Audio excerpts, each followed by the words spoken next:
All right, hello everyone. Welcome to Women Who Code San Diego's Stack and Q's lecture. And let's just go ahead and get started. Let's see.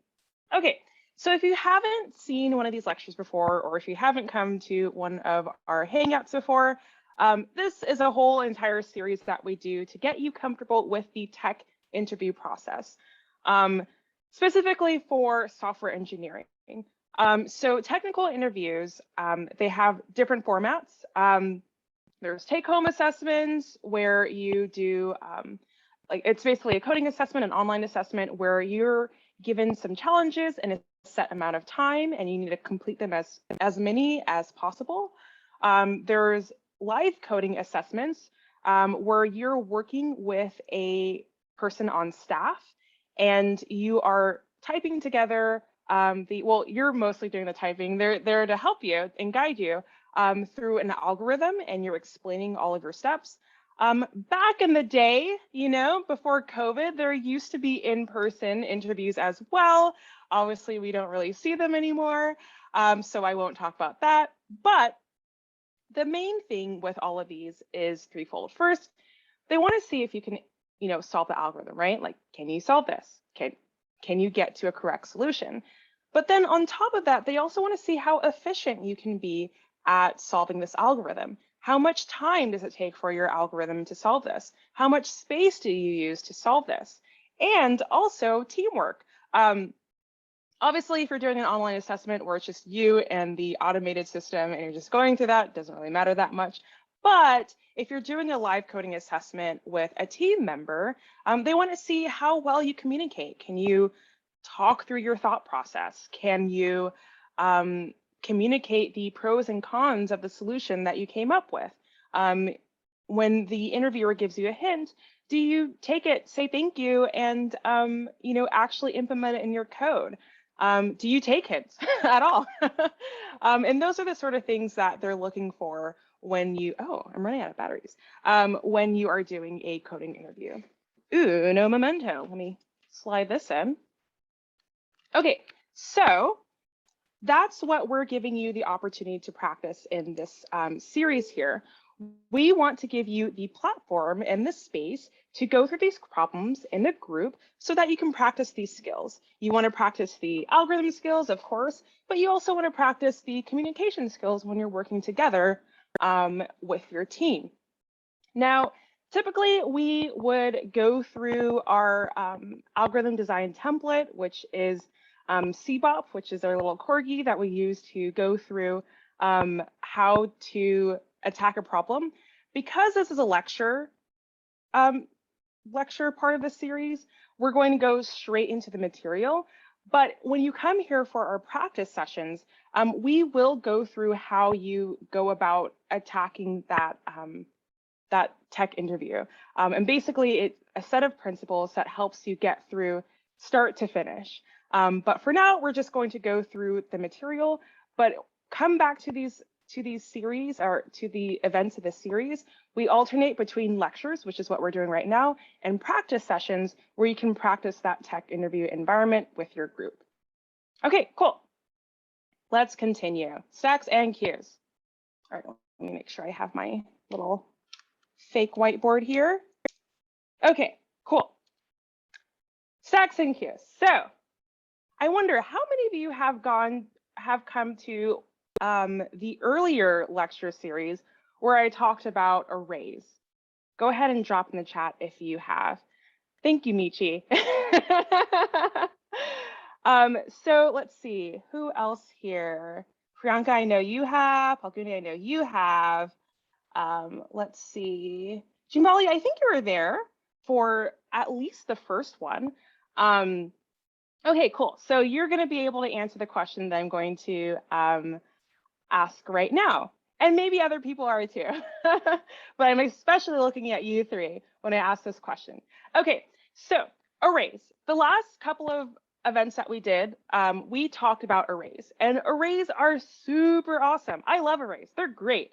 Why? Because they're super simple, they're super basic, and everything that you want to do with an array, like you want to insert into the array, you want to update an element at a certain index, Do you want to get an item at a certain index? All of that takes constant time. But there are a few drawbacks to using arrays. There's a few reasons why you don't want to always use arrays when you are solving problems. Oh, and Priyanka, we will post in the chat. I know we took a while for one of them to post the recording, but we will post it in the chat of the meetup. Okay, cool. So can anyone tell me what are some of the drawbacks to using arrays? Why can't you always use an array when you want to go through a problem? Time complexity is higher. Oh, hello. Yes, specifically time complexity for what? You have to loop through the entire thing, not necessarily in the order that you receive. Yeah, so if you want to process an array for all items, you're going to have to go through every single item in the array. They could require a contiguous block of memory, yes. And let's go ahead and talk more about it. One thing I personally don't like when I'm using arrays, so this is definitely going to make sense for people who use things like, C, Java. I'm not sure, does JavaScript have a fixed amount of array space? I'm pointing that to Michi, who's our resident JavaScript expert. No, JavaScript arrays are fun that you can just like say add item at whatever index and it will fill everything for you. Gotcha. JavaScript's just cool like that. But when you're using a lot of the C-based languages like Java, C, we'll talk about Python later, but you have to know what size you're going to use with your array. It's a static size. And so if you don't know what size you need, it's going to give you some problems. So if you don't know and you set a huge amount of space and you're only using a little bit, okay, fine, you're fine, you can use that array, but you've just wasted a whole bunch of space, which is super inefficient. Okay, so let's say you use a small amount of space instead. Well, if you actually needed a bigger amount of space for your array and you only have a little amount as your capacity, you're going to have to do the job of creating a new array and then copying things over from your old array to your new array. And that just starts to get pretty expensive, especially if you're doing it multiple times. Oh, and another thing is when you're using a fixed array and you delete an item, you have to shift things over to keep that contiguous block, which who was talking about this? This was,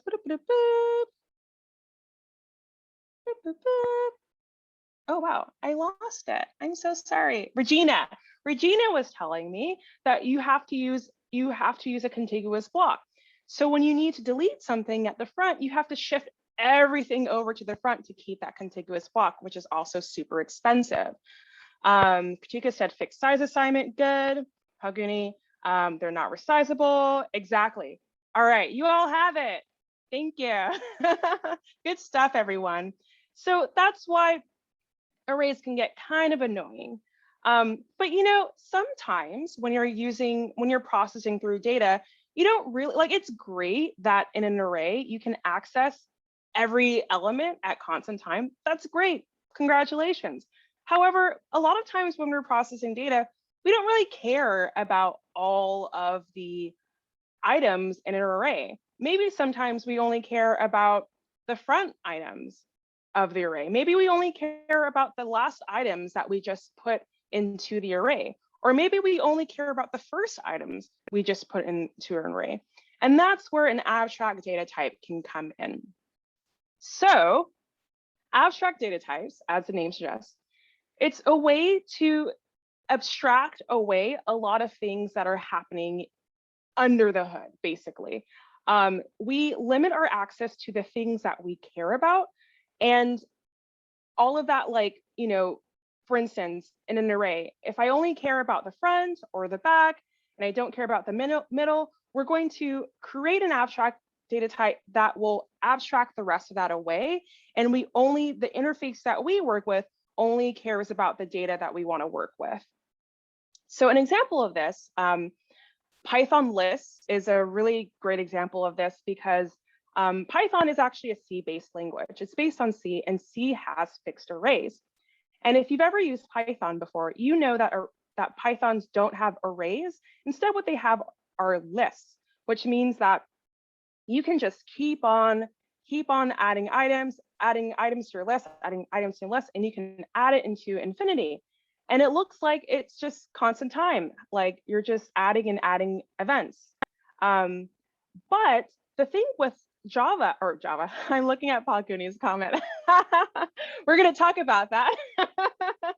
The thing with Python is that what they use instead are dynamic arrays. So what's happening is that you do have a fixed array under the hood, but as you reach capacity, it's actually creating a new array and then copying items over from the old array into the new array. So you never see that because the Python list is an abstract data type. However, there's a lot of things going on under the hood. Graphs are also a good example of an abstract data type. Trees, you can have, a huge binary tree, but that first, and you might be traversing through the tree and whatnot, you might be doing all of that. However, when you first see a tree, the first thing you're going to see is the head, the left child, and the right child, and that's it. And that's what we refer to when we're thinking of an abstract data type. Basically, anything that's not your built-in data types, like an array or a set, something like that. Oh, and of course, stacks and queues, which is what we're going to talk about today. Okay, cool. So let's talk about stacks. And I'm actually going to bring my little device here. I don't know why I left it over here, but I'm going to bring my little device here to help us illustrate what a stack is. Okay, so stacks. So you can conceptually think of stacks like a stack of pancakes. If you're going over to, I don't know, IHOP, or if you're in San Diego and you're going to Broken Yolk, when you get a stack of pancakes, you do not care about the middle pancake. Like, you're not going to eat it from the middle. Like, if you do, I don't know why. That's really hard. You're not going to do that. You're not going to eat from the bottom too. You're going to eat from the top of the stack, the top of the pancakes, which is the last pancake that was put on top. Or another way to think of that if you have your kitchen full of dirty dishes, these are actually clean, they're not dirty. But when you're looking in your kitchen, you've got just tons of dirty plates everywhere. How are you going to make sure that you process all of these plates? Where you're going to take each plate, you're going to take it, and you're going to put it onto a stack, right? You're creating a stack. And then the next plate you have, you're going to take it and you're going to put it on top of your stack or existing stack. You can't access the bottom, you can't access, or like the middle here, I'm actually going to put another one. You can't access the bottom, you can't access the middle, you're going to access the top of the stack, which is the last item that you put onto the stack. And when you're ready to process it, you pop it from the stack, right? So you're going to push an item onto the stack and you're going to pop it when you want to process it. And that's really it. That's the whole concept of a stack. You're taking items and you're putting it onto the stack. And when you're ready to use them, you're just popping the last item of the stack. Stacks are last in, first out. So the last item you just put in is the first one to go out. You can build stacks linked lists or arrays. And also you can use the built-in, or you can use the API. A lot of languages like Python and Java, they have their own APIs. I'm going to make you use the raw code, I think, maybe not. I'm not sure if I gave it to you. But you can use the API as well. I often do. Okay, common use cases are parsing questions. Evaluate this arithmetic expression. That's a popular one. Determine if parentheses are valid. That's another popular one. But also recursion. Recursion is a great way to solve an algorithm challenge. It keeps it very clean. It's very just nicely packaged. But you don't have to use recursion to solve every single algorithm. You can actually use a stack to do so iteratively. And in fact, if you were in our last lectures where we talked about breadth first search and depth first search, you saw me actually use a stack to process through a 2D array, what we could call a graph, using depth first search. Okay, cool. So here is what the starter code would look like for implementing a stack using a dynamic array. So I've got this in Python. Apologies to those who don't use Python, but Python, in my opinion, is the closest to pseudocode. So I'm hoping you can understand it. And I've got this little snippet here of Java, just because Python does use lists. So it's going to look a little bit different for pushing an element onto the stack. So let's take a look at this.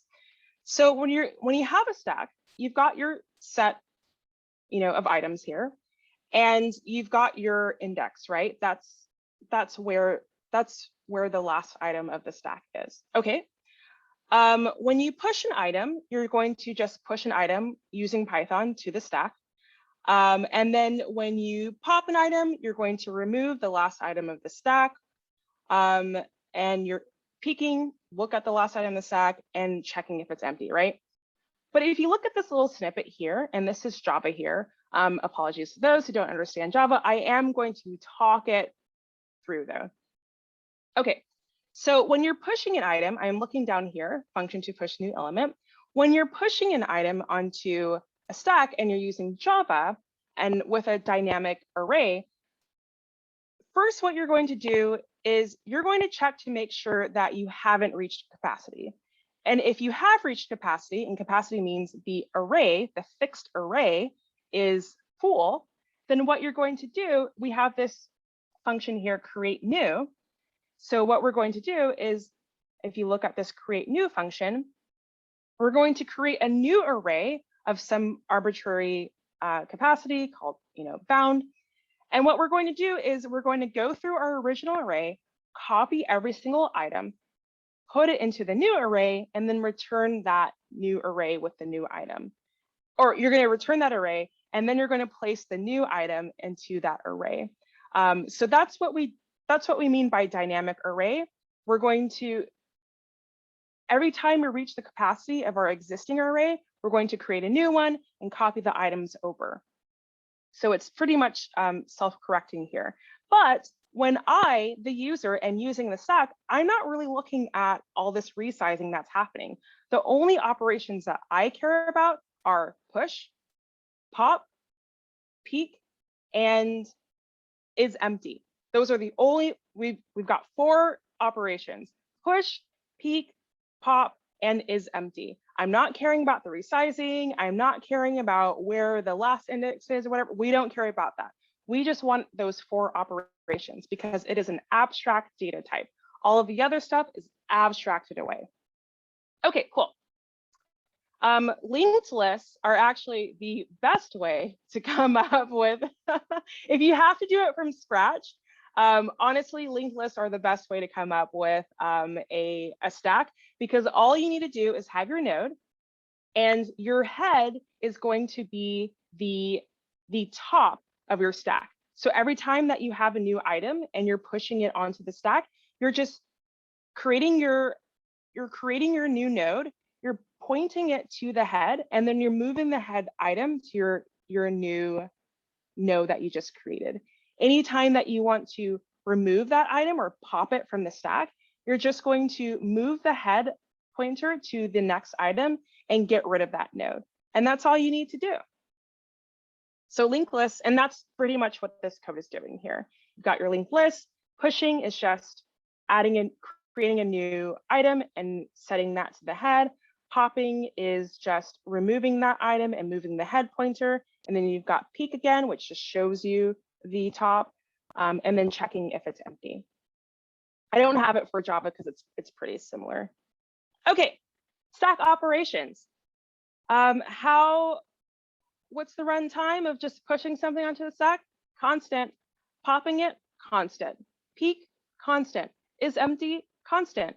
Resizing does take a little bit of time if you're using a dynamic array because you need to copy items over to the new array. So that is O in time if you're using dynamic array. But for the most part, we get the cool runtime of what we would have for an array, but we're only using the items that we care about. Oh, okay. We have a question. Sorry about that, Rochelle. What is the template name you just mentioned? The template name. What? I think that was for Jeff Zelensky's template, maybe. Did we mention that? Oh, I really missed your question. My bad. You made reference to something that I just didn't catch the name, and yeah. No problem. Okay. So when you come back to our next event, we're going to go over something that's called the algorithm design template, which is basically when you're in an interview session, you never just want to just solve the problem because, if you can end up solving the wrong problem. You can basically solve it in a way that's not efficient or doesn't necessarily lead to the correct answer at the end of the solution. So our algorithm design template is a methodology that we use. Oh, look at me. But it is a system that we use to help you go from start to finish when you're in that interview type format. Because this is a lecture, we're just going straight to the material. But when you come to practice with us in 2 weeks, every first and third Saturday, we're going to explain the algorithm design template in detail. But for now, don't worry about it. And if you are worried about it and you want to learn more about it, we do have, I'll post actually the playlist of our sessions where you can see it at length. I go over it basically almost every time, but we're going through a lot of material today. So, okay, cool. Let's continue. Oh yeah, we're gonna go through an example. Okay, cool. So, oops. So given a string S containing just the characters, open parentheses, close parentheses, open squiggly bracket, close squiggly bracket, open square bracket, and close square bracket, determine if the input string is valid. So here we have, our open square bracket. I'm just going to write this down because we're going to do this together. Sorry, one moment, everyone. Okay, so this one here, we've got all of these open and close going on in here, and that would be true. Okay, cool. And then the middle one, example 2, we've got the close and we've got the open and we've got the open and then close, and that would be false. And the last one, we have nothing, which would be true. So we're actually going to go ahead and do this together. I'm going to share my iPad here.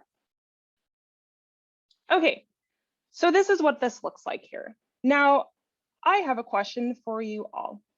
Determine if a parentheses is valid. How do we know if a parentheses is valid? Drop it in the chat or just,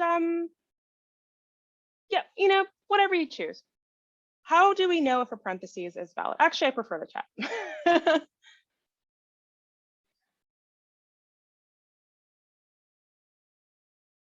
What signs do we know that a parentheses, a given string of parentheses is valid? Or how about this? I'll ask an easier question here. Is that a valid parentheses?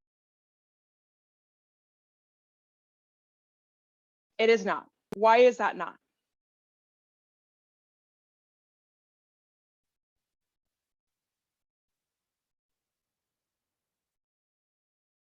Okay, so we've got a few reasons. So one, they're not matching. And what does that mean when they're not matching? What do we know about parentheses to make it matching? Or you know what, how about this? I'm gonna ask another question. I'm gonna go ahead and make this matching.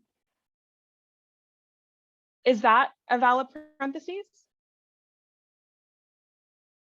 Someone already answered me, but I'm gonna make you say it again. And the reason is? Okay, perfect. Yes, so parentheses must open and close in matching order, right?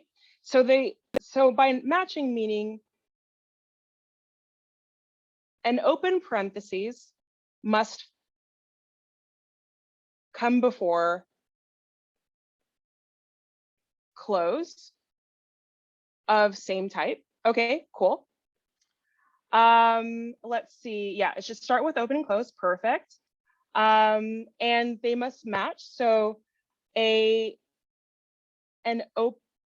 close must follow an open. Okay, cool.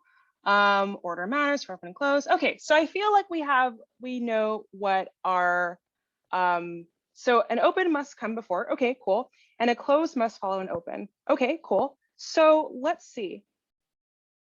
So we know then that, so we have an open must come before closed. Okay, so we have that. A close must follow an open. Okay, what about that?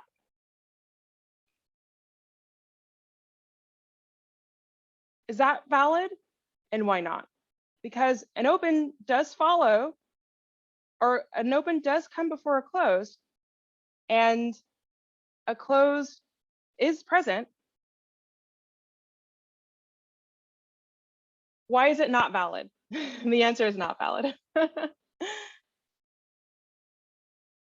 There we go. Exactly. The closing must occur immediately after the open parentheses.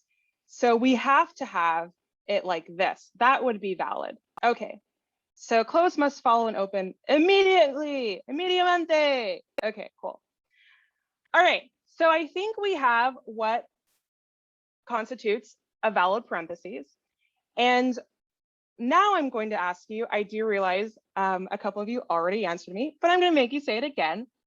Now I have a stack. This is my imaginary stack. What would be using our operations push, pop, peek is empty? What would be a great way to use this stack to determine if this, okay, we're gonna look at this one later. I don't want to like confuse you all. We're gonna never mind. We're gonna start with this one. Just don't think of this one right now. Okay, we're gonna do that later.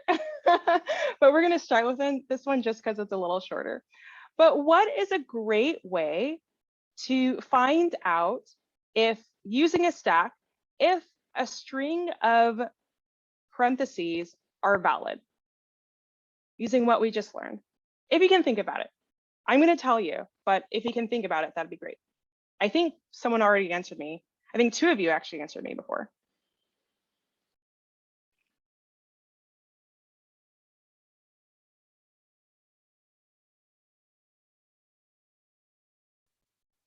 Okay, so Paguni gave me an answer here, and I think it's a pretty good one.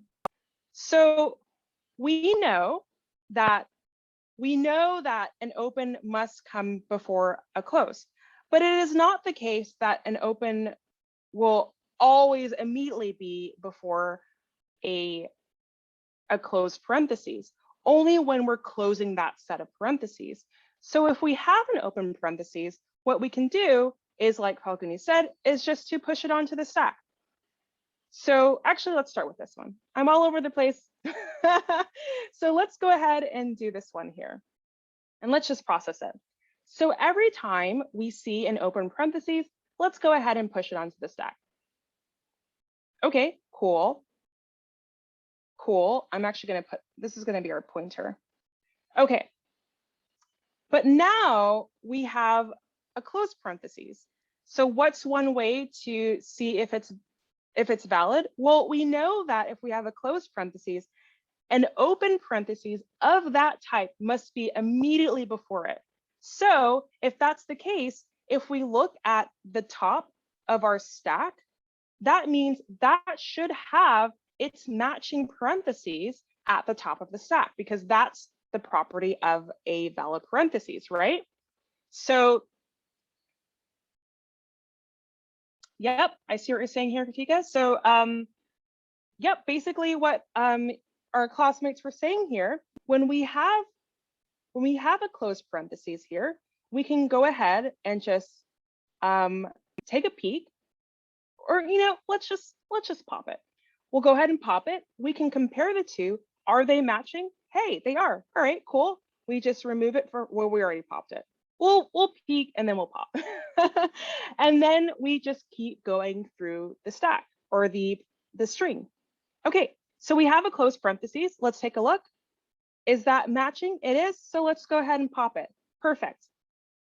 Oops, why did I do that? Wrong one. Okay, we've got an open one. We're going to push. Okay, cool. We've got a closed one. It's matching. We're going to pop. We've got an open one. We're going to push.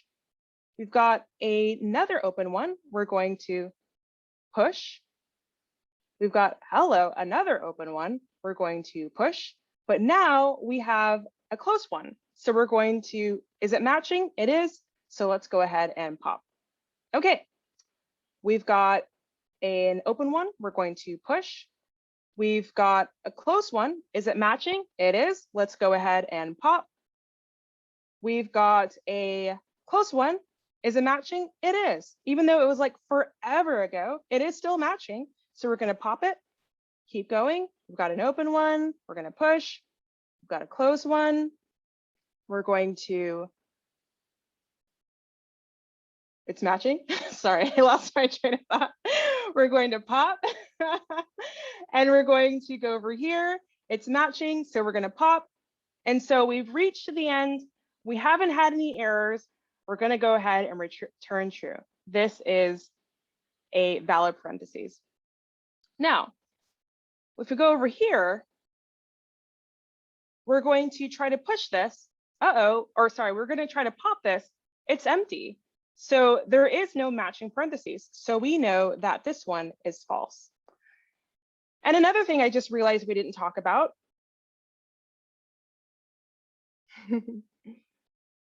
Let's go ahead and evaluate this one.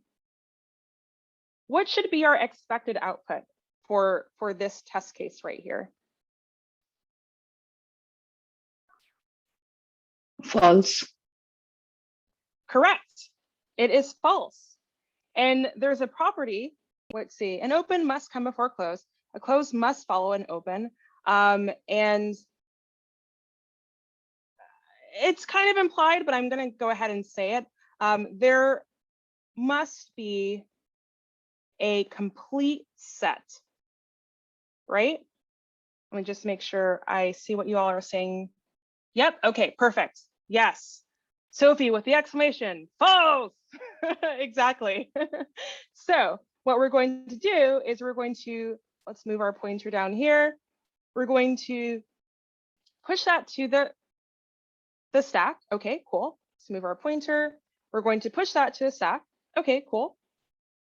We're going to see, is it matching? It is. We're going to pop that from the stack. But hey, we're at the end of our string here, and we have no more to go through, but our stack is not empty. And so that's another thing that we need to check at the end. If our stack not empty, we're using this here, then return false. All right, congratulations, everyone. You've used an abstract data type to see if this long convoluted string is a valid set of parentheses. Congratulations. Let's continue. And now we're going to talk about stacks. And by stacks, I actually mean queues, because we just started talking about stacks. Okay, good morning, everyone. Okay, cool. So Kat, queues. Yeah. Kat, do you mind if I clarify something? Oh, go for You it. mentioned about this, the validity of the parenthesis. One of the rules that you set out is that it must have a closing brace after an opening one. But in JSON, you can always see one object opening and then another object opening. So that is two parentheses opening one after the other. As long as they have a closing pair, they are valid. Did I understand the question incorrect? So basically you're saying you can have different types of open parentheses as For long example, as they have this, right? yeah. So I Okay. pinged it in the chat for example, this is a valid JSON. So you have two parentheses opening one after the other. As long as they are closing, they are valid still. Yes, you're absolutely correct here. And thank you for clarifying. Yes, so you could have multiple opening parentheses, but as long as you are closing them and they're complete sets, that is absolutely valid. Correct. Cool. Thank you very much. Of course, thank you. Okay, cool. Let's talk about cues. Okay, so cues you should be pretty familiar if you've ever done anything that requires waiting in line. Maybe the grocery store, maybe a roller coaster, I don't know. If you've ever waited in line, that is basically the concept of a queue. Like a stack, we don't care who's in the middle. We don't care who's, we don't really care who's at the end, although we will have a pointer to it. But what's most important is who's at the front of the queue, right? And so my other visual thing that I have here, I've got these guys here. So imagine you're at the grocery store, maybe you're at Trader Joe's, and you're going to go to the checkout stand. This is you with your cart, and you're going to stand in line. And then you've got another person who's like, all right, I'm done too. And they're going to stand in line too. Okay, cool, awesome. And then you got the third person who's like, hey, I'm going to go ahead and stand in line too with your carts, right? You're not going to go into the middle, right? Because that would be rude. You'd be like, hey, what the heck, man? And so that would be super disruptive.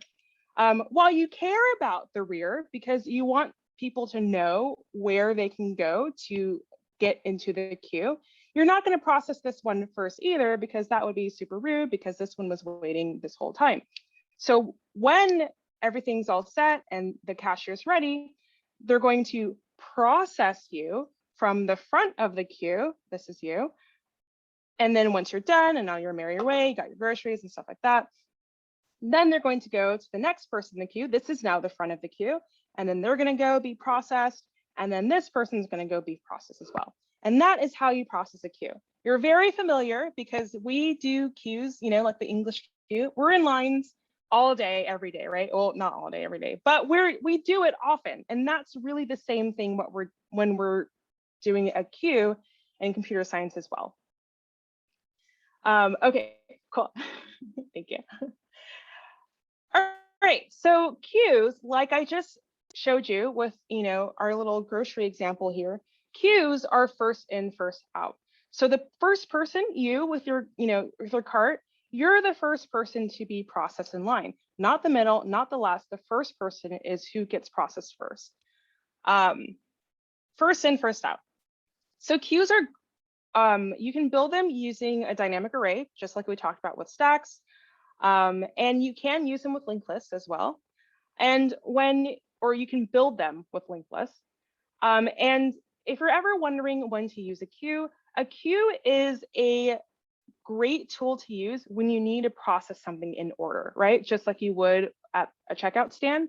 So when we did our lecture last week, or our practice session last time, as well as the lecture, you saw me use queues whenever I was using breadth first search, right? Because I wanted to process no's in a specific order. And that's a great time to use a queue.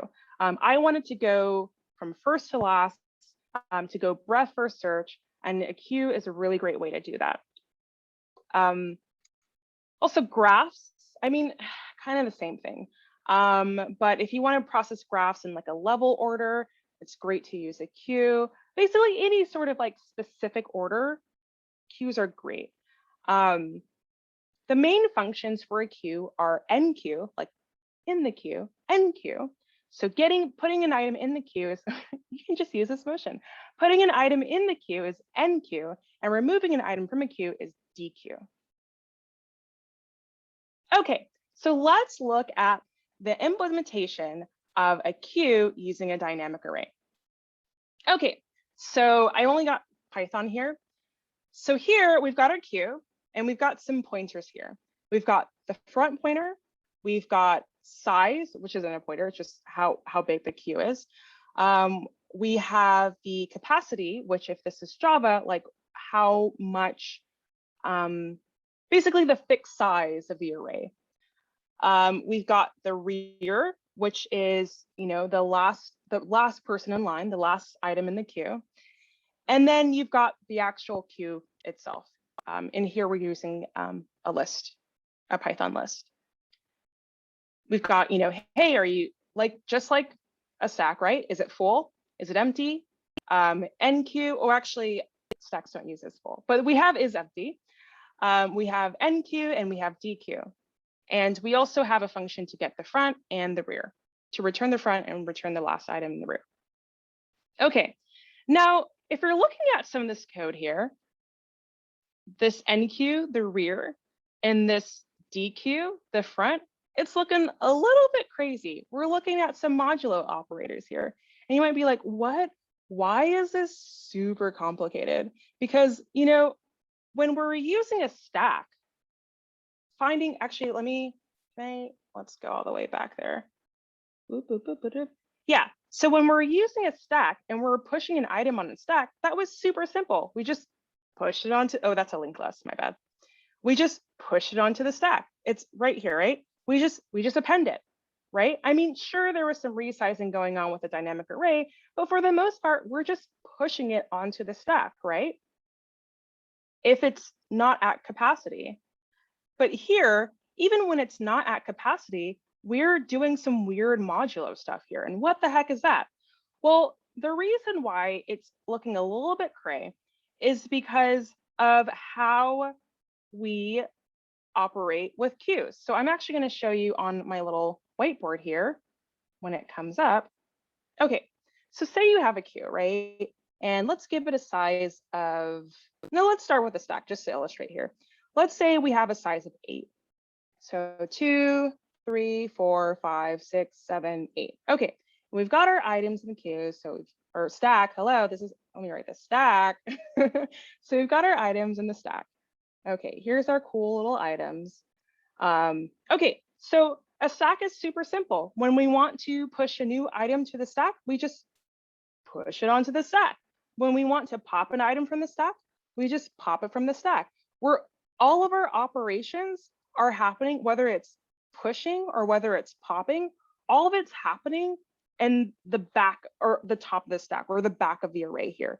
All of our push, pop operations are happening here. Life is good, life is easy, life is simple, right? Well, then in comes along a queue. We're going to change this here. We're going to remove this so I remember, because I don't sometimes. Okay, so actually let's remove this just for illustration. Okay, so queue, just like a stack, we're going to add new items to the back of the line, get in the back of the queue, right?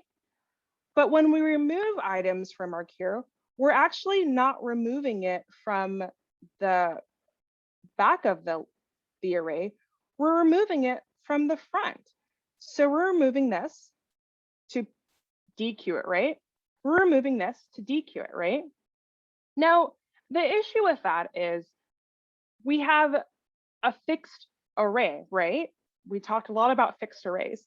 And, we could do the thing where we just add stuff, kind of like the dynamic array that we did before, right? We could, I'm just going to add one cell because I don't have room, but we could just add, extra space, right?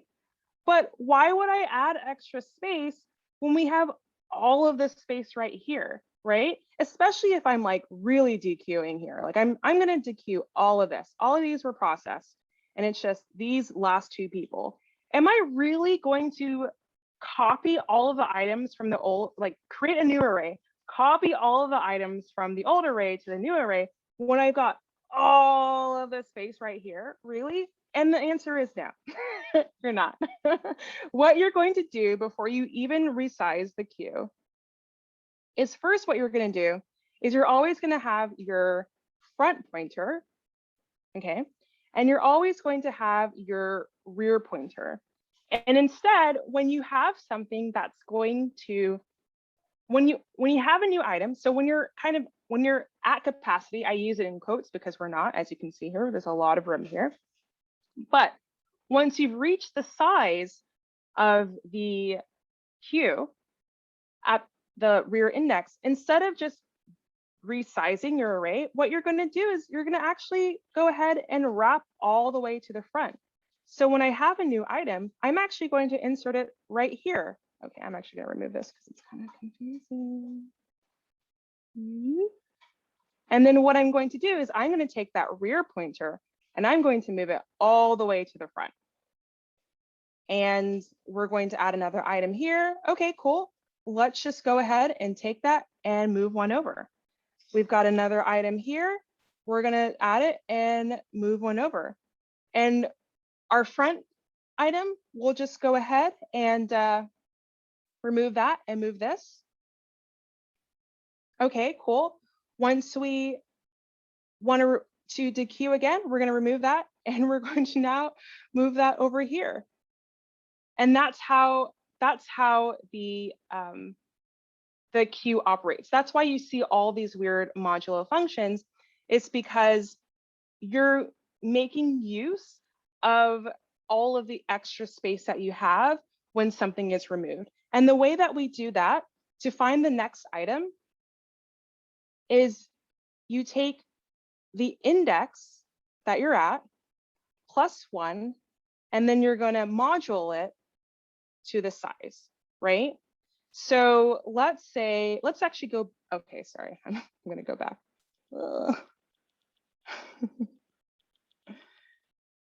Because it's going to be easier if you see it this way. We'll start here. Okay, so right now our size is 3, and this is actually right here now. And what we're going to do is, and just so you know, it's the next item is the index +1 modulo size, right? Okay, so we have size of 3. And what we're going to do to find the next index for the new item that we want, right? This space right here, is we're going to take the index that we have, which is, wait, where are we? Oh, so the rear is actually, I'm sorry, the rear is actually going to be pointing right here. Oh, just kidding, I'm lying, I'm totally lying. Excuse me, I'm getting confused. The index that we're at is 0. 1, 2, 3, 4, 5, 6, 7, 8. Okay, so we're going to take the index, which is 0, +1, 1, and we're going to modulo the size, which is 3. So when you divide 1 by 3, how many is left over?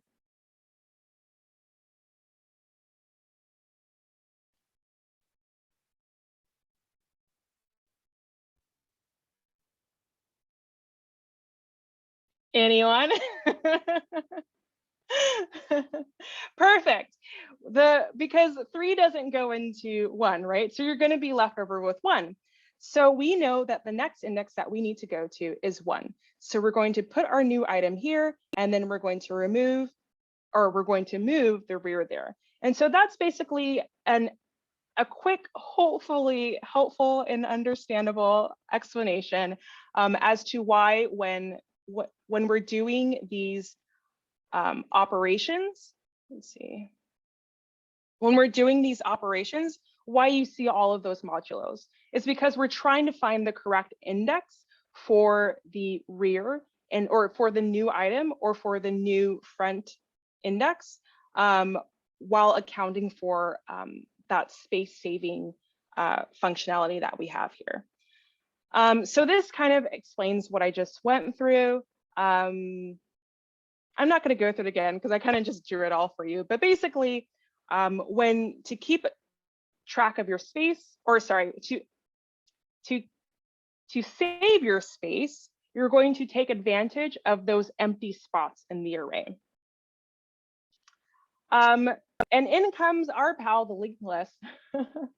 And once again, the linked list, if you have to implement a queue by scratch, linked lists are the easiest way to do so. I'm actually going to draw it for you just to illustrate. So remember all that stuff that we just did with our queue because we're using an array? With a linked list, it's way easier. So you have your node, right? You've got your nodes, you've got your queue, and you've got, let's see, your front pointer, and you've got your rear pointer, right? Well, when you want to dequeue something, just remove it and move your, oops, hello, and move your front pointer. When you want to add something, just add it and then move your rear pointer. So linked lists are a super easy, obviously you should know how to do something using a dynamic array, but you know, when it comes down to it, if someone's making you implement it by scratch, I recommend doing it with a linked list. Okay, cool. So queue operations, we've got our runtime for enqueue, which is constant, dequeue, constant, front, rear, constant, is empty, constant. And this of course is whether you're using a dynamic array. Okay, so in my example, actually, we didn't really use a dynamic array. Basically, it was like, if you're at capacity, right? But if you do need to resize and use more, then it would actually be O of n to copy everything over. So, okay, cool. So now we're going to practice. Excuse me. So now we're going to go ahead and practice everything that we just talked about with a little example. So really quickly, I'm going to go through it. I'm going to explain it to you. And then what's going to happen is I'm going to show you how to solve this with your team using Replit. Hopefully you all have created Replit accounts already. If not, they're super quick to do. But let's just go ahead and go through the problem. So we are given an array of asteroids of integers representing asteroids in a row. Oh, yeah, sure. You can see it. What I'm actually going to do, so for the sake of time, what I'm going to do is I'm going to keep going. However, I will go ahead. I forgot to put it in your whiteboard today, but I'm going to go through each group and I'm going to send you the starter code for doing, I'm going to send you the slides for doing a queue or what are we using? A stack? For queues or stacks, I'm going to show you the code for doing that so you can do it on your own when you're in your groups. So I'm not going to leave you hanging, I promise. But just for the sake of time and getting this problem explained to you, I'm going to go ahead and just go through it. But I'm going to come back and send you all the code in all of your rooms. Okay, cool. So we are given an array of asteroids of integers representing asteroids in a row. For each asteroid, the absolute value represents its size and the sign represents its direction. So positive means going to the right, negative means going to the left. Each asteroid moves at the same speed, okay? Find out the state of the asteroids after all collisions. If two asteroids meet, the smaller one will explode. If both are the same size, both will explode. Two asteroids moving in the same direction will never meet. Okay, so let's take a look at some examples here. We have 5, 10, -5, and the state of the asteroids after they're done doing their thing is going to be 5, 10, okay?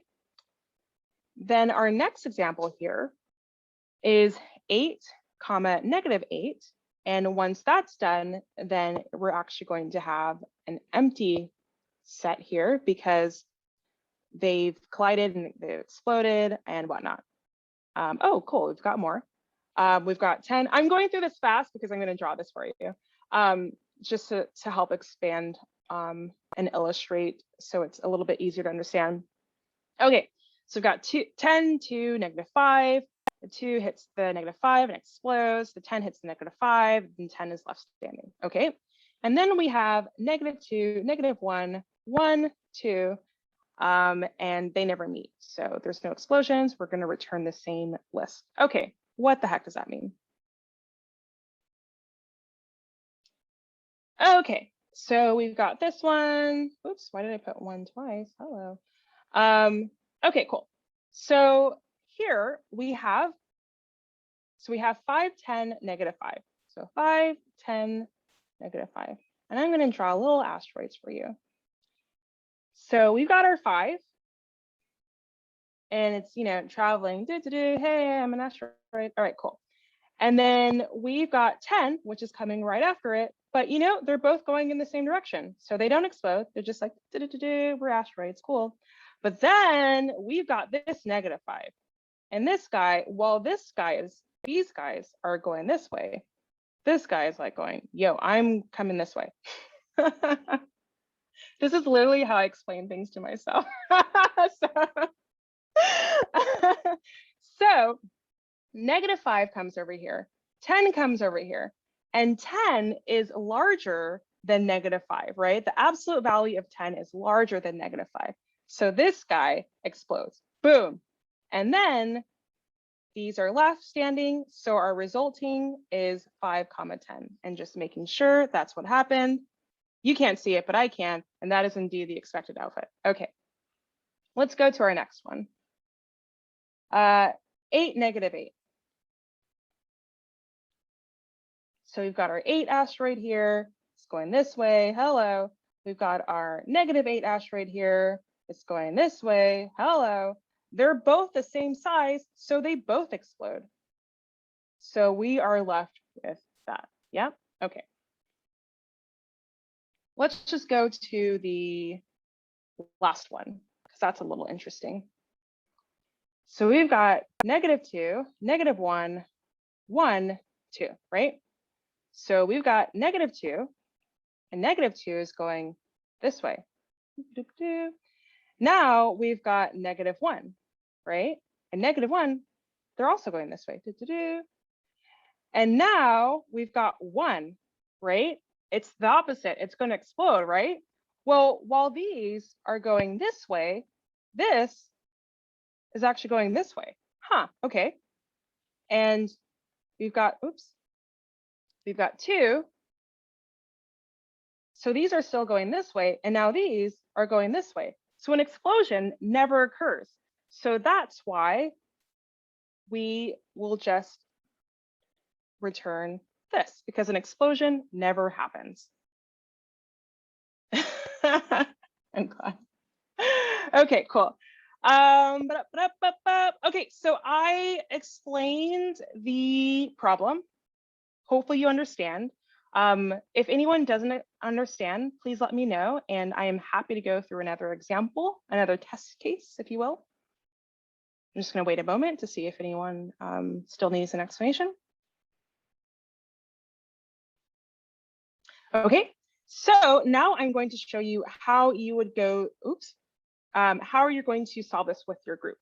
So I'm going to stop. I'm going to go to a new share here.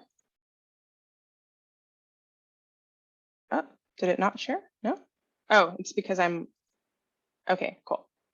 So what you're going to do is you're going to go to Replit and, come on guys, what's going on? Okay, so you're going to go to Replit and you're going to create a new REPL and your language of choice. So we're going to split you up into groups. I recommend that you choose a driver, the person who's writing the code. And then the rest of the group will instruct the person on what they should do. I mean, obviously spend some time thinking of your algorithm on how you're going to use a queue, how you're going to use a stack, whatever abstract data type you use, how you're going to use it to process this. But figure that part out first. But once you're ready to implement your code, choose a driver, and that driver is going to just select their language of choice. Mine is Python, so I'm going to do that. If you want to give other teammates the ability to write along, whoa, okay, cool. If you want to give other teammates the ability to write along with you, you can click this invite button, and it's going to be a multiplayer REPL, and you can click generate a join link, and you're going to copy that, and that's going to give everyone the ability to write alongside with you. And then, write some code, do whatever you want, and then run it. And, once again, I know we didn't go over the algorithm design template, but use those test cases that we have, use those to determine the correctness of your algorithm, right? So your algorithm should match the output of your algorithm should match the expected output of all of those test cases. And that's how you know that it's correct. All right, well, enough chit-chatting. I'm gonna go ahead and send you all to, okay, that was scary. I almost gave you the answer. Okay, so what I'm gonna do is drop this into the chat, and those are going to be where your whiteboards are. Actually, let me go ahead and just show that to you as well. So you're gonna copy that, put it into your browser, and oh darn, did I give you the wrong link? I'm so sorry, you all. It's actually this link right here. Let me, oh gosh. Is this linkable or no? Is it not? Can you click that link? Yeah, you can Yeah, click okay, it. perfect. Okay, cool. Can So anyone what you're not gonna click do, it? and also I don't even think I gave you all access. Goodness gracious. Hold on real quick. What am I doing? Okay, cool. So we're gonna split you up into groups. You're gonna go into your group, and you're gonna see this template here. It has, the problem. It has your test cases, and we also have this little worksheet that's going to help you, solve through your algorithm, right? Get your ideas down, think about it, do whatever, and then once you're ready, then you're gonna go over to Replit and do everything that I just taught you about. Okay, any questions before we begin? Nope. Okay. So I'd like to hear from you all. Welcome back. Hello. I'd like to hear from you all how you did. What did you think about this problem? This challenge? Not a problem, it's a challenge. What did you think? You can tell me in the chat. You can say it out loud. We are recording, so maybe tell me in the chat if you don't want to be like on camera, but tell me what you think. How did it go? Did anyone? Yeah, I know, Sophie. I'm so sorry. I talked so much. I really had planned for you all to have more time, but who knows how much time I'm going to give you. But yeah, next time I'm going to really try to time myself and be a lot strict so that you have more time to practice. But the good news is you can always go home. I guess you're at home. But while you're at home, you can practice these problems on your own. I encourage you to do so because I mean, these sessions are great, but they're just here to make you more comfortable. The real magic is when you practice on your own. So a little encouragement there. Okay, Kia said, I think that's how Kia said that you all have the algorithm. Did not get enough time to code. Okay, medium problem. Okay, cool. Well, I'd like to hear from, okay, well, actually for the sake of time, it's like 12. So let me just, for the sake of time, and I actually have to go somewhere afterwards. So I'm not going to type this up, but I will, through pictures, explain the algorithm. Just making sure though, how about this? I'll say, what data structure did you all use to solve the problem? To attack the problem, the challenge? Okay, cool. And how many people came up with an algorithm? Okay. Sophie, your team almost. I know, Kia, you all came up with the algorithm. You just needed more time to code. Totally get that. Okay, cool. So for the almost people, I'm going to really quickly, it's like 12. I'm going to really quickly show you how you would come up. I know, sorry, we didn't go through the algorithm design template. Well, that is just a plug for you to come to the practice session, and we're going to go through the algorithm design template in more depth. And you'll have more time because I won't be lecturing. So I'm excited for you to come in the next couple of weeks.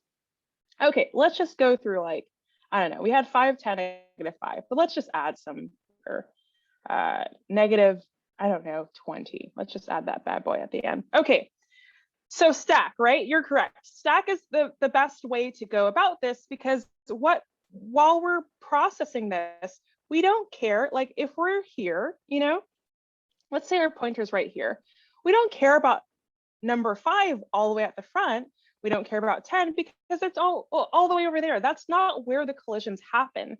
The collisions happen right here, which is the last number that you just processed and the number that you're looking at right now. So just like we had our valid parentheses, basically what's going to happen is, first, we're going to check our algorithm if there's something in the stack.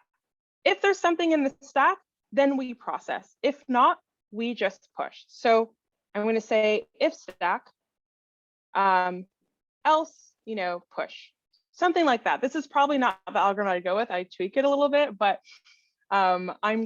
this is what we would start with. Okay, so if stack, there's nothing in the stack, so then we just push. Okay, so let's push this. Okay, cool. Now I have a stack. Okay, so we have the stack, but are we going to process it? No, why not? Because, well, we only care if there is, well, actually, I'm going to ask you, when do we care? When are we going to process the stack? When do we care? 0, you can just pass because it's neither negative nor positive. We'll just keep going through. 0 is just error. But when do we care about processing the numbers in our array? Is it always when the next number? So yes, we do care when the next number is 0, but not, or excuse me, let me slow down my speech. We do care when the next one is less than 0, but is it every time that it's less than 0? Ah, there we go. Yes. Okay, so combination between Tony's and Sophie's answers here. Yes, yes, as well as Rochelle. We only care when it's, I'm going to push this here because we don't care about this number. We only care when we have a positive on the stack and a negative in our answer, right? Because we can have something like what we had before, -1, -2, 1, 2. We don't process these because the twain shall never meet, right? So we only want to process those if the last item of the stack is a positive and the new number that we're looking at is a negative. Now, once that happens, I'm not even going to try to write pseudocode right here because it's going to take too much time and I'm doing it incorrectly. But somewhere in there, we're going to definitely have a while statement, right? So while there is a positive on here and our number is negative and negative, we're going to process, right?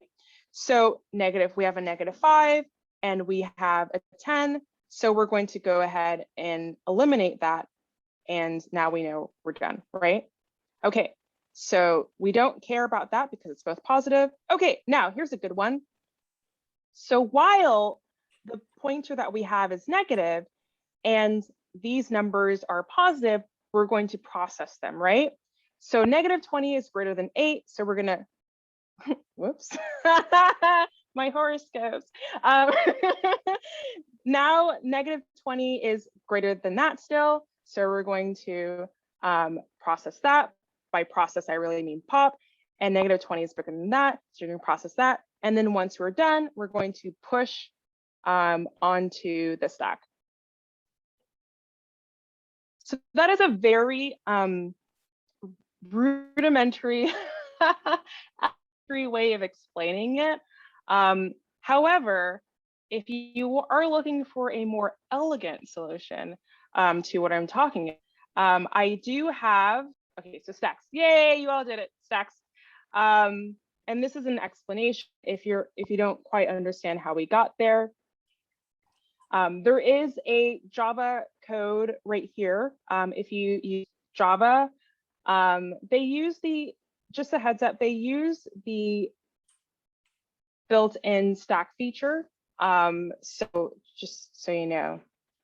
And then Python as well. There's it's basically the algorithm that we just went through, but a lot more elegant than the pseudocode I was going to write up. And Python, just so you know, if you use Python, the list, you know, that the Python lists that we use that are actually dynamic arrays, those are stacks actually. So instead of saying like all at like the top, the peak, whatever, we just use -1, which means the last element of the list. Just a heads up when you're looking through that. And I'm going to post these slides into our the event of the meetup. Okay, cool. So it is 12:05. I know I'm so over time, but I do want to go through some resources that I really love. I don't have them all here. I don't know why I keep forgetting to put them there. Let me share the screen one more time, but oops, I'm hoping you all can still see this. But a couple of things I really love. LeetCode, I do it so often. And it's really great to get you in the rhythm. I recommend doing 30 minutes, just like we did here, doing the problem. After 10 minutes, if you don't know what the heck you're doing, just stop. Just stop, look at the solution and go through it. And then later on, as you keep going to problems, okay, we're going way over time. I'm so sorry. Forgive me, you all. But what I do is I actually, like my REPLs, I keep a log of everything I do. Actually, let's go to Notepad, Kappa Bands. Okay, so I go through a log of everything that I do, and I code up them. And then later, if you don't, even if you do remember, or even if you have solved it correct, you want to go back to old problems just so you get that muscle memory and remember, like, oh yeah, how do you do that? And also see if your solution is a lot more efficient last time you did. It's a really great way to see how it's grown over time. So LeetCode is something I do. Use replets in a folder, keep your solutions there. Also, another one I do is Pram. Not sure why that's tiny, but Pram is a free platform where you can actually schedule mock interviews with a peer. You just meet up, you use the platform, you ask one question for 30 minutes, they ask a question for 30 minutes, and it gives you the experience of doing a technical interview without, high stakes, right? It's not an actual interview. Those are the two free items that I recommend. Obviously, come back, the third Saturday of this month. We're going to be practicing, and yeah, that's about it. So I'm going to turn it over to Jillian, who's going to talk about other other events that we're having on at Women Who Code this month. Hey, thank you, Kat. Round of applause for Kat. I'm going to turn off the recording.